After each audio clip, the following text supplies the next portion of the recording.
ലോക്സഭയിൽ അവതരിപ്പിച്ച വിദേശ സംഭാവന നിയന്ത്രണ ബില്ല് FCRA ഭേദഗതി നമ്മളുടെ രാജ്യത്തെ സാധാരണക്കാരുടെ ഇടയിൽ, പ്രത്യേകിച്ച് മത ന്യൂനപക്ഷങ്ങൾക്കിടയിൽ, അതിൽ പ്രത്യേകിച്ച് ക്രൈസ്തവ ന്യൂനപക്ഷത്തിനിടയിൽ ആശങ്കകളും അസ്വസ്ഥതകളും ഇതിനോടകം ജനിപ്പിച്ചിട്ടുണ്ട്. പൊതുവിൽ ആ ബില്ല് അതിൻ്റെ റെഗുലേറ്ററി മാനദണ്ഡത്തിൽ നിന്ന് കൺട്രോളിംഗ് ആയിട്ടുള്ള ഒരു ആക്ടിലേക്ക്, നിലപാടിലേക്ക് മാറുന്നത് പോലെ നമുക്ക് തോന്നും.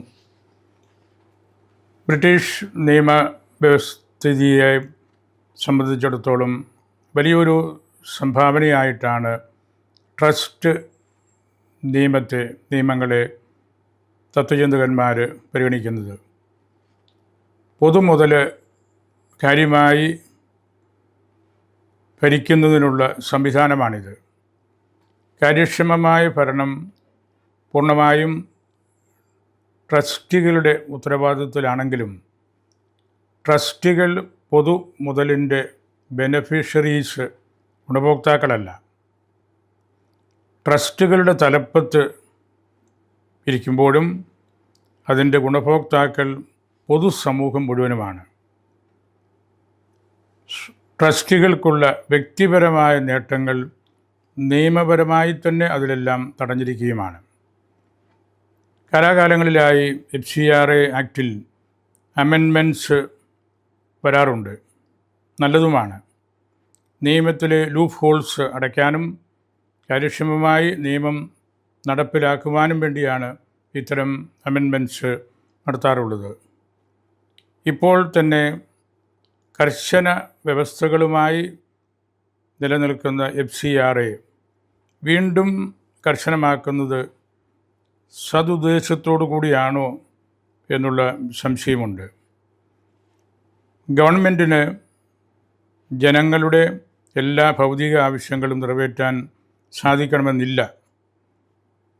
അതുകൊണ്ടാണ് NGOകളും മറ്റ് പൊതു ട്രസ്റ്റുകളും വ്യക്തികളുടെ സമഗ്ര വളർച്ച ലക്ഷ്യമാക്കി മുൻപോട്ട് പോകുന്നത്.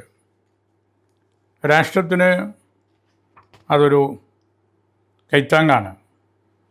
മറ്റു രാജ്യങ്ങളിൽ നിന്ന് ഒരു സഹായവും സ്വീകരിക്കില്ല എന്നത് ആത്മാഭിമാനത്തിൻ്റെ നിലപാടല്ല, മറിച്ച് വ്യർത്ഥാഭിമാനത്തിൻ്റെ ലക്ഷണമാണ്. FDI പ്രോത്സാഹിപ്പിക്കുന്ന ഗവൺമെൻറ് എന്തിനാണ് ചാരിറ്റിയെ ഭയക്കുന്നത്? ക്രിമിനൽ പ്രവൃത്തികളെ പ്രതിരോധിക്കാൻ ട്രസ്റ്റുകൾക്ക് മൂക്കുയറിടേണ്ടതില്ല. രാജ്യത്തിൽ അവയെ നിയന്ത്രിക്കാൻ ഗൗരവതരമായ നിയമ സംവിധാനങ്ങൾ നമുക്ക് വേറെയുണ്ട്. ഭാഷാ മത ന്യൂനപക്ഷങ്ങളെയും അവരുടെ അന്താരാഷ്ട്ര കൂട്ടായ്മയെയും തള്ളിപ്പറയുന്ന സമീപനമാണ് പുതിയ FCRA. ഇത്തരം നിയമങ്ങൾ പാവപ്പെട്ട ക്രൈസ്തവരെ ഗൗരവതരമായി ബാധിക്കും. ഈ രാജ്യത്ത് നിലനിൽക്കുന്ന വലിയൊരു സോഷ്യൽ ഗ്രേസിനെ തന്നെയാണ് ഇത് അപകടത്തിലേക്ക് കൊണ്ടുപോകുന്നത്. ദാതാക്കൾക്ക് വിശ്വാസമുള്ളതുകൊണ്ടാണ് അവർ നൽകുന്നത്. ഗവൺമെൻറ് സംവിധാനത്തേക്കാൾ സിവിൽ സമൂഹ കൂട്ടായ്മയാണ് ചിലർക്ക് കൂടുതൽ വിശ്വാസം. സ്വത്തുക്കൾ ദാതാക്കളുടെ ഇഷ്ടത്തിനനുസരിച്ചല്ല വിനിയോഗിക്കപ്പെടുന്നതെങ്കിൽ അത് അവർക്ക് തിരികെ നൽകുകയാണ് വേണ്ടത്. അത് സ്വന്തമാക്കാൻ ഗവൺമെൻറ് തത്രപ്പെടേണ്ടതില്ല. ആത്യന്തികമായി ഇത്തരം സമീപനങ്ങൾ ഈ രാജ്യത്ത് വലിയൊരു പാരാലിസിസ് ഉണ്ടാക്കുമെന്നത് ഉറപ്പാണ്. ഏതെങ്കിലും സംഘടനകൾ വിദേശ പണം ദുരുപയോഗം ചെയ്താൽ കർശനമായി നടപടികളെടുക്കുകയും നിയന്ത്രിക്കുകയും തന്നെ വേണം. എങ്കിൽ മാത്രമേ രാജ്യത്തിൻ്റെ സുസ്ഥിതി എപ്പോഴും ഉണ്ടായിരിക്കുകയുള്ളൂ. ഇപ്പോഴത്തെ നിയമ സംവിധാനങ്ങളോടുള്ള വലിയൊരു ആവേശം ഒരു ലൈസൻസ് രാജിലേക്കുള്ള ഒരു മടക്കയാത്ര പോലെ നമുക്ക് തോന്നാം. പ്രവർത്തനങ്ങളില്ലാതെ വരുമ്പോൾ രാജ്യം നിർജീവമാകും. സഭ എന്നും വിദേശ സഹായത്തിൻ്റെ നിയമാനുസൃത നിയന്ത്രണങ്ങളെ പൂർണ്ണമായി പിന്തുണച്ചും അനുസരിച്ചുമാണ് സാമൂഹ്യക്ഷേമ പ്രവർത്തനങ്ങളിൽ ഇടപെട്ടിട്ടുള്ളത്. എന്നാൽ 2026 ബിൽ ഭേദഗതിയിലെ ഒരു പ്രധാന ഘടനാപരമായ മാറ്റം നമ്മളെ ആശങ്കയിലേക്ക് എത്തിക്കുകയാണ്. വിദേശ സഹായത്തിൻ്റെ നിയന്ത്രണത്തിൽ നിന്ന് സ്ഥാപനങ്ങളുടെയും സ്വത്തുക്കളുടെയും ഭരണ നിയന്ത്രണത്തിലേക്കുള്ളൊരു മാറ്റം അത് ഉൾക്കൊള്ളുന്നു എന്നതുപോലെ തോന്നും. പ്രത്യേകിച്ച് ഡെസിഗ്നേറ്റഡ് അതോറിറ്റി, നിയുക്ത അധികാരി എന്ന സംവിധാനത്തിൻ്റെ അവതരണത്തിലും സ്വത്തുക്കളുടെ കൈവശപ്പെടുത്തൽ, അസറ്റ് വെസ്റ്റിംഗ്, നിർവാഹക അധികാരികളുടെ വിപുലീകരണം എന്നിവ നമ്മളുടെ സ്വാതന്ത്ര്യത്തെയും ന്യൂനപക്ഷ സ്ഥാപനങ്ങളുടെ ഭരണഘടനാപരമായ അവകാശങ്ങളെയും ചോദ്യം ചെയ്യുന്നതാണ്.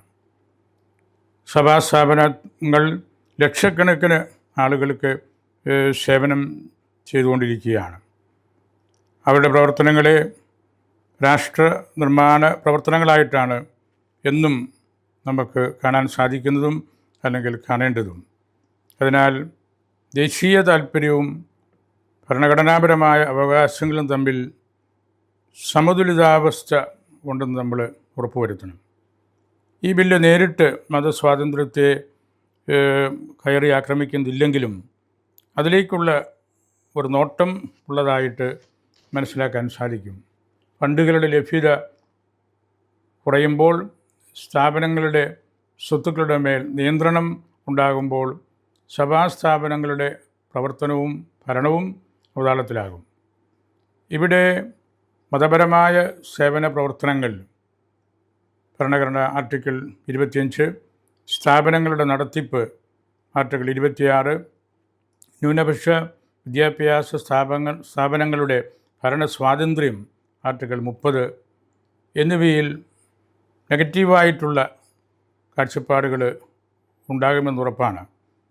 അതിനാലാണ് ജനാധിപത്യ സംവിധാനവും ഫെഡറൽ സംവിധാനവും ഉള്ള നമ്മുടെ രാജ്യത്ത് ഭരണഘടന തന്നിരിക്കുന്ന അവകാശങ്ങളിന്മേൽ വലിയ കടന്നുകയറ്റം ഉണ്ടാകരുത് എന്ന് മൈനോറിറ്റി വിഭാഗത്തിൽപ്പെടുന്നവർ, പ്രത്യേകിച്ച് ക്രൈസ്തവർ ആവർത്തിച്ച് പറയുന്നത്. ജീവകാരുണ്യ സംഘടനകളെ ഒന്നടങ്കം ബാധിക്കുന്ന രീതിയിലാണ് നിയമനിർമ്മാണത്തിൻ്റെ ഫലം വരുന്നതെന്ന് വ്യക്തമാണ്. നിയമലംഘനം നടത്താതെ പ്രവർത്തിക്കുന്നവരെ ശിക്ഷിക്കുകയാണ് ഇതിൻ്റെ ഫലം എന്ന് തോന്നും. എലിയെ തോൽപ്പിക്കുവാൻ ഇല്ലം ചുടുക എന്ന ശൈലിയെ അനുസ്മരിപ്പിക്കും വിധമാണ് ഇതിൻ്റെ ഫോർമുലേഷൻസ് എല്ലാം. കാരണമില്ലാതെ ഏത് ജീവകാരുണ്യ സംഘടനയോ FCRA റദ്ദ് ചെയ്യുന്ന നിലപാടുകളോ ഒക്കെ നമ്മൾ രാജ്യത്തിലെ ജനങ്ങൾക്ക് ബുദ്ധിമുട്ടുണ്ടാക്കുന്നതാണ്.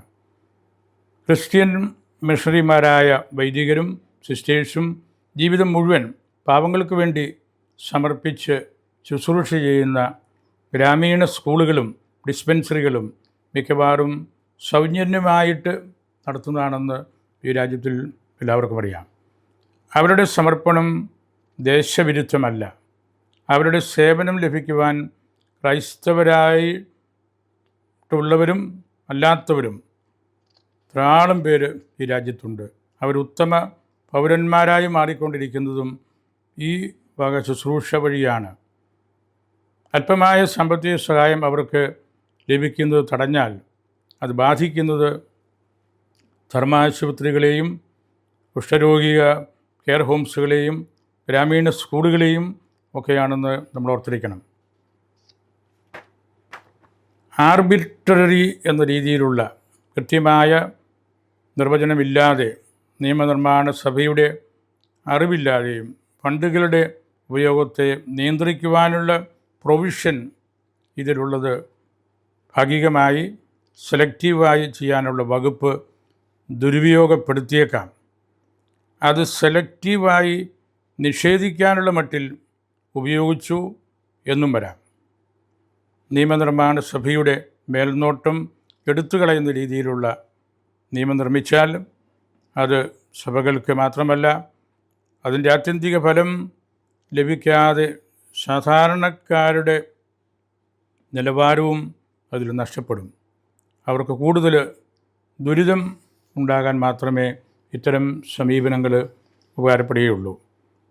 ബില്ലിലെ ഏറ്റവും വലിയൊരു അപകടം FCRA രജിസ്ട്രേഷൻ റദ്ദാക്കുകയോ സ്വമേധയാ വേണ്ടെന്ന് വയ്ക്കുകയോ ചെയ്താൽ വിദേശ സംഭാവനയിൽ നിന്നും ഭാഗികമായി മറ്റു സ്രോതസ്സുകളിൽ നിന്നും സൃഷ്ടിക്കപ്പെട്ടതോ ഭാഗികമായി നേടിയതോ ആയ NGOകളുടെ ആസ്തി പൂർണ്ണമായും നിയുക്ത അതോറിറ്റിയിൽ നിക്ഷിപ്തമാകുന്നു എന്ന് ബില്ല് നിർദ്ദേശിക്കുന്നതും അപകടകരമായ കാര്യമാണ്.